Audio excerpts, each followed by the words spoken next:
Welcome to the Cut for Time podcast here at the Canton United Methodist Church. My name is Pastor Clay, and I have a very special guest with me this week. It's Pastor Peggy Hanson from the Madison United Methodist Church. Welcome back, Pastor Peggy. Thanks, Clay. Thanks for having me back. I always look forward to getting to come hang out with you on this. Yeah, it's awesome. So right now we are in the middle of a sermon series based on fear. And the interesting thing about this sermon series is that both you and I are preaching it together. How do you want to, and concurrently, like we're working together and compiling resources on a Google document and brainstorming together about, how the sermon should take shape. But we're doing the series at the same time. And so it was just a fun idea to have Pastor Peggy on to discuss. So Peggy, I've shared with the congregation why I'm doing the sermon series right now. So what's your rationale for why this sermon series right now? For the Madison United Methodist Church. The Madison United Methodist Church has been through a lot in the last couple of years. We've had a lot of pastoral changes. Madison in the last, prior to COVID actually starting in 2020, they had just had a flood, then COVID. And so coming out of both of those, and then in 2022, we had a derecho, which did some significant damage to our building. And then they had pastoral changes, and it's just been a lot of upheaval. And when there is so much uncertainty, fear is able to anchor a lot easier because anxiety rises. There's, as I said, uncertainty. It's just that feeling trapped or stuck and just all of the feels that come with that. And I think when we don't know where to go, that's when fear is able to creep in and we start living into a season of scarcity versus abundance. What we don't have or what we wish we had. And those are ways that, because fear is both good and bad, this is one of those insidious times of fear.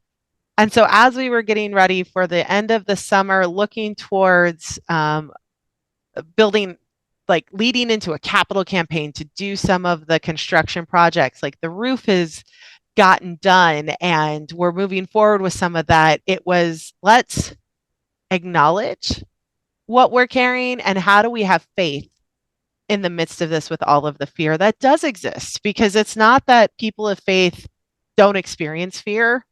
Right. It's that we know that fear is not the only part of the story. Nice. I like that. Thanks for sharing. So the last couple of weeks, we've dealt with the fear of just kind of general fear and anxiety and just the power that fear has over us, the fear of other people and the fear of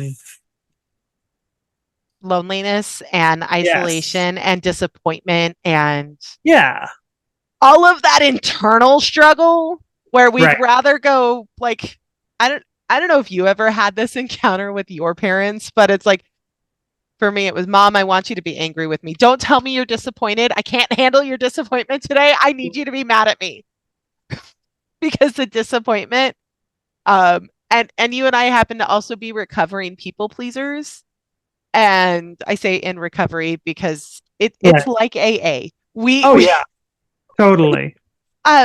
We're in that and learning how to have healthy boundaries, and that fear of disappointing someone else, and recognizing we are always going to disappoint someone else. There's just, but at what cost?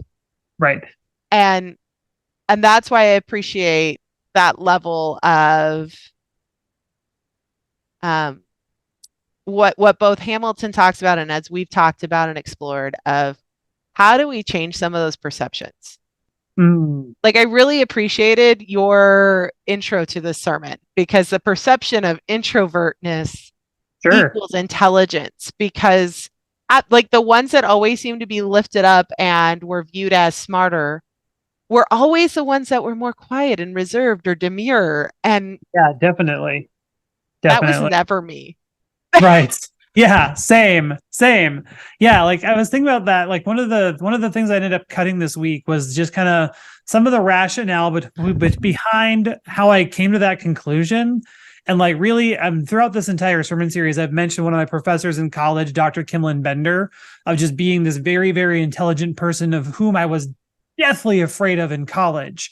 And he still is the most intelligent person that I know. And he was an introvert, and like an extreme introvert. And so like, that's kind of how I forged that connection of just like introversion and intelligence. And I want to be seen as intelligent. So obviously I have to be an introvert. And then no, just no. It's not how my brain is wired. I don't, that's not how I get energy, And so, which is why we do sermon series together, right? Yes. Because we're both extrovert, we're external processors. We like to, and someone once asked me what I viewed hell looked like. Stay with me. And for me, it was complete darkness and not knowing if there was any other person or being in that space, and I could not move and I could not hear. Like, it was totally sensory deprivation.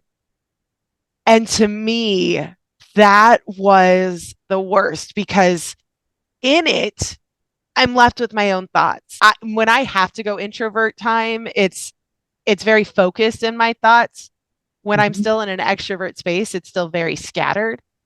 And so in that moment, I was still in extrovert space. And to think about that and that sensory deprivation, and that meant like also feeling cut off from God. I was like, oh, that is on my top list of being afraid. I have no desire to go into a sensory deprivation tank, because for me, that's not going to be healing. It might be long run, but the initial thought of even trying it, I feel the heart rate, I feel the palm sweat, like that anxiety, and I'm like, great, that works for others. Right. I'd rather sit around with a cup of coffee with some friends, and that's going to restore my body a lot faster. Same. Yeah. Yeah. And I get like that triggers back to like the amygdala part of the conversation from the first week of the series of like, your brain has that sense where you're just like, oh, my body needs to panic because this is not safe. That would not be safe for you, Peggy. Right. Yeah. No. Right. And people are like, I love taking long walks by myself and like hikes. And I'm like, I love God's creation. I love to look at it. Please don't put me in it by myself. I took a walk this morning, and thank God I had a book on tape, because I could then have the characters with me.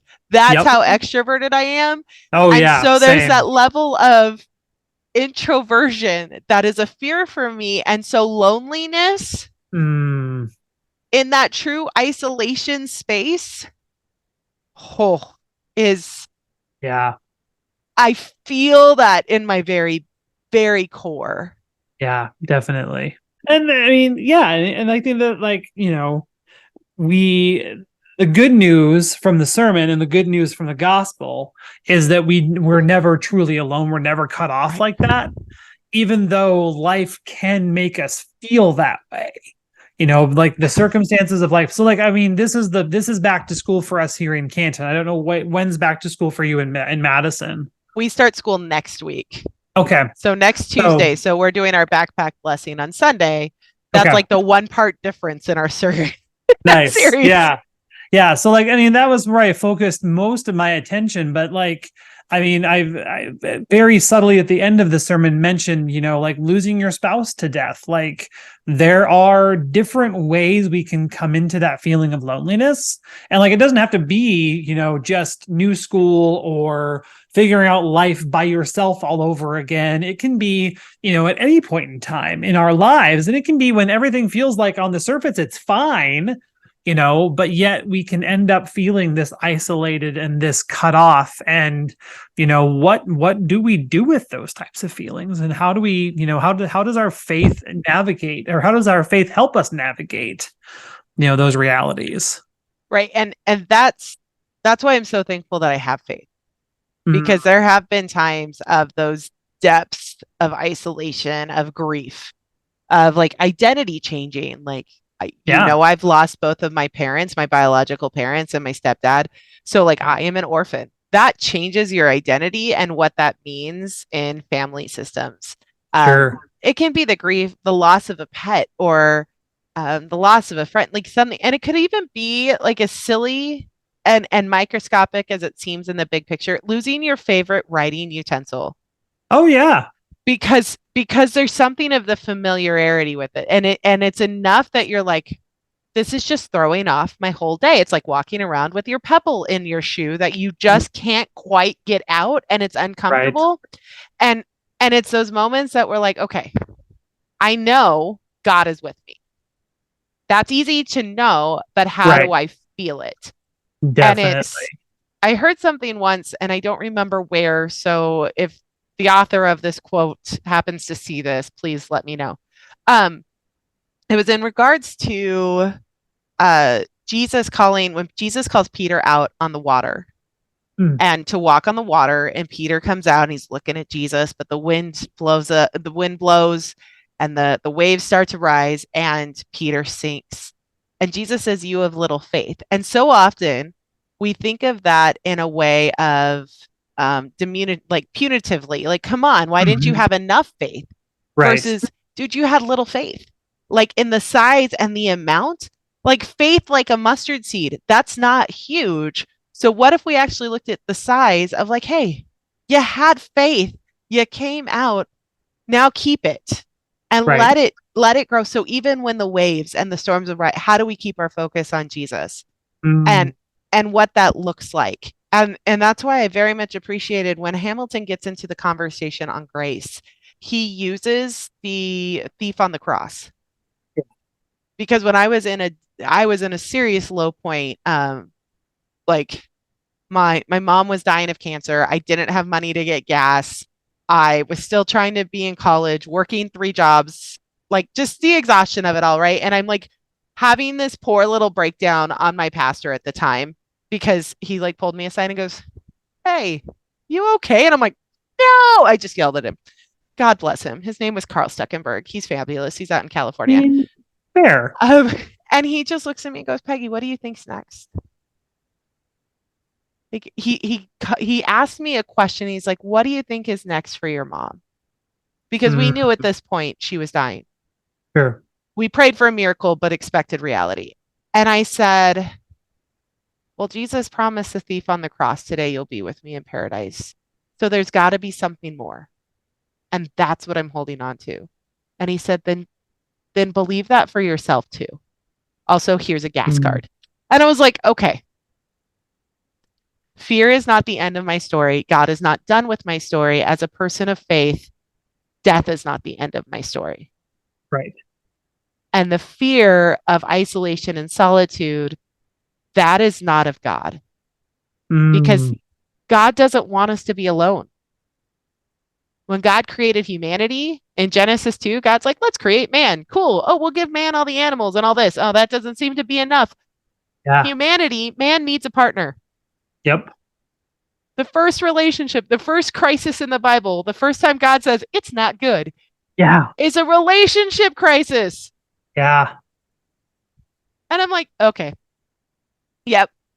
There are times in which I don't feel God. That doesn't mean God's not with me. If I can breathe and if I can feel the air around me, God is with me. And sometimes I have to tell myself to believe it. That's what John Wesley did. Like on his deathbed, what are the last words John Wesley said? Yeah. Best of all, God is with us. Best of all, God is with us. And how cool is that? Oh, super cool. And I know that there are those who have been hurt by people of faith. I know that there are those who have felt like organized religion is not their thing. I get it. But when this stuff happens, when it's just hard, best of all, God is with us. And that's why I felt called into the ministry. Yeah. Because I felt that, and it was someone who is a person of faith who helped me see it. What does it look like to be that for someone else? Yep. Absolutely. Yeah. I mean, I have very similar roots of just, church was always the one place where I could fully be myself, and not have to hide behind, this air of, something else. I could just be me, and it was fine. It was okay. And I was accepted and loved. And, and now the opportunity to stand before people and proclaim that to them as a pastor, and to live that as a pastor, and to hopefully embody that to the best of my abilities as a pastor is just, it's an honor. It's one of the honors of ministry. To be that presence. It is. And I also take into consideration that in our profession, in our career and vocation, that we have so many people that tell us how we do it wrong. We have so many people who tell us how we are wrong. Like, hi, I'm a woman in ministry. I don't know how many times I've been told women can't be pastors. I do exist. I'm not a unicorn.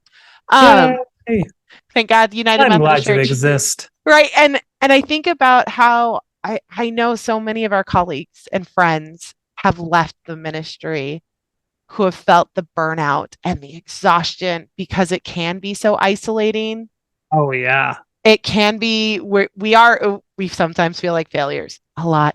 We sometimes feel like we can't please everyone, so everyone's disappointed in us. It can be isolating, especially as we're carrying stuff that other people can't know about and shouldn't know about, but yet we've been entrusted with it. Yep. And we know God is with us, but the pain that comes. And so, friends who listen and check this podcast, please pray for your pastor, pray for our pastors, pray for your religious leaders, pray for your leaders, because when we take on this authority, it's not something that we're like, I'm doing this because, no, it's been put upon us. Like, that's part of the ordination. It is put upon us that we are to claim, but there's a lot of weight to that.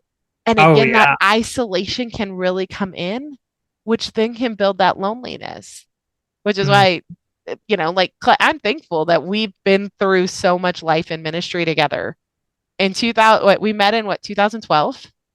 Probably, yeah. Yeah, I think it was annual conference of 12. Yeah, I was having a little emotional breakdown. I have no problem talking about it. And you're like, because we had just met. Yeah, but yet one of our first. one of our first memory. One of my first memories with you, Peggy, was just being in Hy-Vee as you were just on a rant, and I was like, okay. I barely know Peggy, but I know something weird is happening, and so I'm just gonna listen and pray. That's my entire job right now. Did we go to Hy-Vee before Cold Stone? Because I remember being in Corey's band. Okay. Yep. That's what it was. And it was grieving. I was having a grieving moment because dead mom, and commissioning and ordination's a really big deal. And it was mom's not going to be here for this. Yes. And I just met you, and it was just a lot of feels that bubbled up after my very first ordination service of watching that and grieving it. And then we went and got ice cream. Yes. Because ice cream makes everything.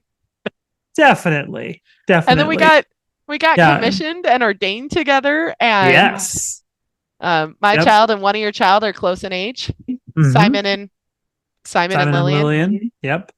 Yeah. And then, speaking, on behalf of, my part of the story of just when we were in Minnesota for the commissioners retreat of those being commissioned, is when I found out that the senior pastor I had been appointed to serve with was moving.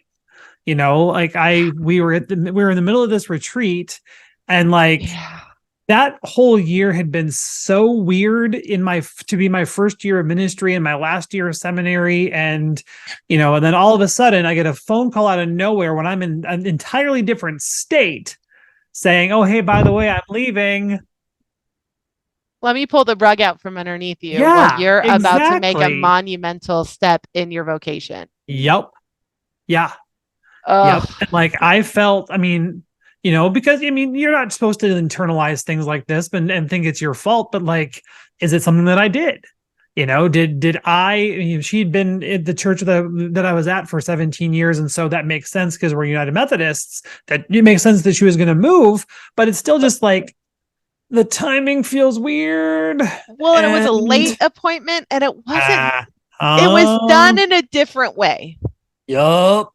And so, in that moment where I was feeling, just up against it and alone and cut off. And, it was Peggy saying, okay, we're going to go pray, and just, we found a room. I mean, it was a chapel-y looking type space. And, it was just Peggy praying with me and for me. And yeah, that reminder that I'm not alone, that God was present, but also in a weird way, a friend was present and church was present. And, yeah, that can be when you find yourself in those moments of being cut off, the best thing that can happen is someone can come along. Right. Which is one of those things, like, I understand social media is like, it's such the double-edged sword. Yes. But the beauty of like our daily snaps, or I can send you a Marco Polo, or God bless us and sending each other like just ridiculous things via Instagram and TikTok. I look forward to opening those notifications because I know it's going to bring joy, or it's going to be affirming, or it's going to, and so like that connection that even like on my worst days. Yep. On my very worst days, I can watch one of those and go, all right, this is going to be okay. Yep. Because that's the thing about isolation is we know we're not alone, but we feel like it. That when God prompts us, because we know this, God's with us, right? And when we're feeling it, excellent. So when God prompts us to say, hey, you haven't talked to so-and-so recently, or you haven't go this way on this route, do this. We have to be open to that because we could be that presence that is so needed for someone in that we may not even know. Absolutely. And I think that's so important as we acknowledge the fear, also acknowledge the conviction that comes because we know best of all, God is with us. Yeah. How do you want to wrap this up? Usually we do a little bit of a preview of the next week. What is next? Week is the fear of failure. It's Moses. Fear. Yeah. Yep. Fear of failure, like the fear of missing out, the fear of not being enough, the fear of all that is happening in the world. Right. It's gonna be a really uplifting Sunday. Definitely. But that's the thing. Like, these are really hard topics, but again, we have good news. Yes. Yep. Absolutely. Humanity's flawed. God's not. Yes, definitely. Yep. And like, that's why like the scripture focus being on Moses and Moses being called and commissioned through the burning bush, and, God showing up and saying, hey, I've beheld the suffering of my people. You're going to go to Pharaoh and you're going to say, knock it off. Like, the God says that's enough. And Moses is like, there's no way I'm doing that. Right. Because that fear of failing is so high. You're failing your entire people if you fail. Exactly. And he wasn't an elegant speaker. No. And in addition to that, I imagine the weight that the slaves were feeling of how they felt so abandoned and forgotten about, and that, well, dystopian society, because this is not what God wanted for them. Yes. And that this is coming into the hope of what the promised land. Now, does it take a while to get there? Is it instantaneous? No, because again, humans are flawed. God's not. Yep. But there's still more to come. Yep. Definitely. It'll be fun. I'm looking forward to it. Yeah, me too. Me too. That's going to be a fun one to put together. Thanks for joining us on this week's episode of the Cut for Time podcast. Again, I've been Pastor Clay along with Pastor Peggy from the Madison United Methodist Church. Be sure to join us in person or online here in Canton for church on Sunday at 10 o'clock, either in person at the sanctuary or on Facebook Live, and then with a replay on demand on YouTube later. But just invite you to be a part of that here as we think more about fear and God's presence in the midst of our fears. Thanks for listening to our Cut for Time conversation. Join us for worship in person or on Facebook Live Sundays at 10 o'clock Central Time. And now go in peace and serve the Lord.